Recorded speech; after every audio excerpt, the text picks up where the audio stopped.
What is going on to all of you out there? Hello, hello. Once again, another day, another video. I want to talk to you today about a topic that has been requested multiple times, and I have shied away from it in the past, but I'm going to address it today.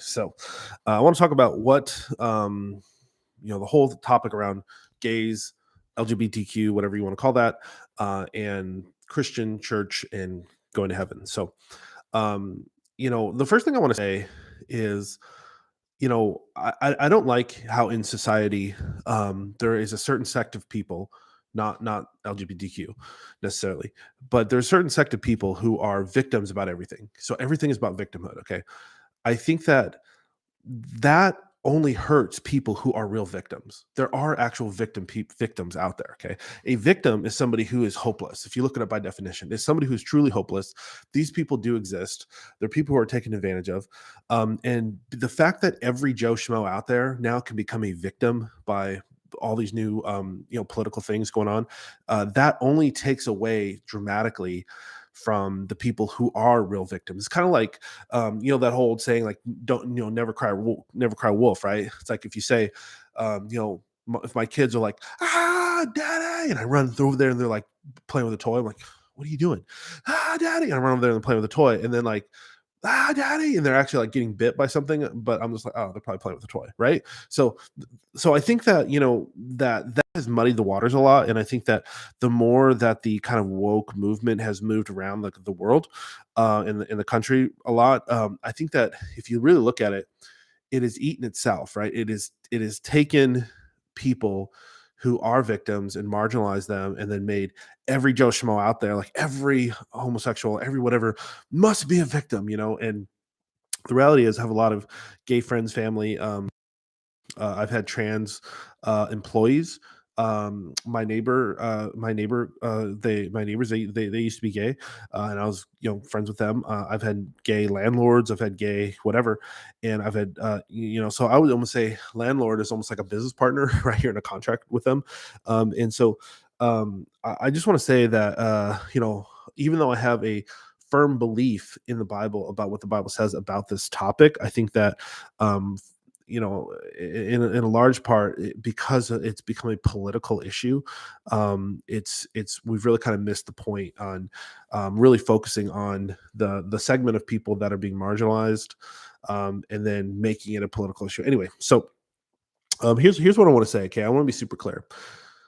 I don't know how to say this, without sounding like without being labeled or whatever. So I'm just going to say it because one of the things we're doing on this channel, guys, and one of the reasons why all of you guys are a part of this, and this movement has started only a few months ago, and we're almost, I think we're going to reach it. Hopefully, we'll reach 1,000 subscribers here pretty soon, um, maybe the next month or so, which is crazy for such a young channel. But um, I think the crazy part here is there's no place in the Bible where that actually supports homosexuality. In fact, I have to be honest, okay? And every person, whether you're homosexual or not, if you believe in the Bible, you should look at it. And this isn't a political statement or anything, but there is no place in the Bible where homosexuality is brought up where it isn't a negative, okay? Where God isn't against it, against those people, against whatever. I've heard people talk about, well, Sodom and Gomorrah, this happened, and it's in the Bible. Well, dude, Sodom and Gomorrah got burned, okay? Like, so anyway, people are like, oh, so and so, slept with, there was this homosexual act with Lot, or there was this, whatever. Um, so I think that that's one thing that I try to look at is like, is homosexuality even in the Bible? Number one.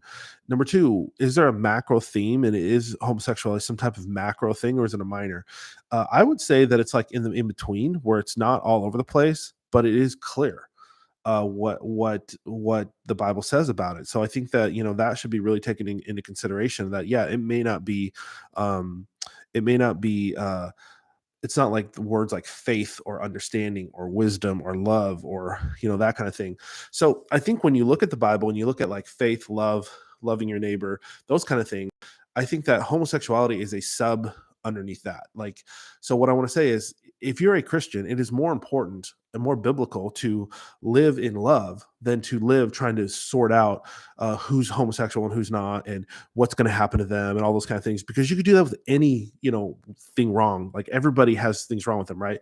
You may say, well, like, homosexuality is so bad, and excuse me, the Bible says people are going to go to hell. Well, if you read that, and if you read all the scriptures that talk specifically about it, it says people are going to go to hell for being drunkards, for being slanderers, for being, you know what I'm saying? Like, and how many people, like, like I went through a divorce, and it was crazy. Like when you go through a divorce, like, you see how many Christians, church going, tithing, front row seat Christians, like people sit in the front row, become the worst people you've ever met, right?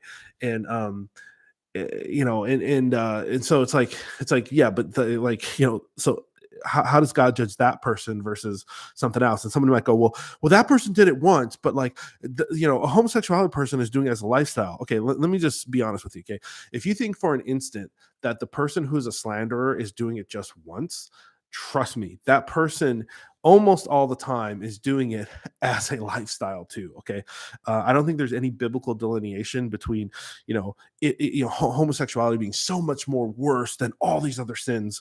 Although there is some, I would say this though, there is some precedence in the Bible to sins that are acted against the body, inside the body, things like that. And I think that that is something that should be taken into consideration. So I don't want this debate to go long here, but I wanted to be clear on what I think.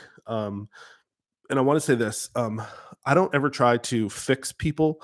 When I was younger, in my 20s, and a pastor and stuff like that, like, I thought that was cool, and you always try to like be the one to change people, but then you realize like people change on their own, and it's more important to be there for them, and to pray for them, and to love them, and to speak the truth when you get the chance. So that's what I would say, guys, is like, speak the truth when you get the chance.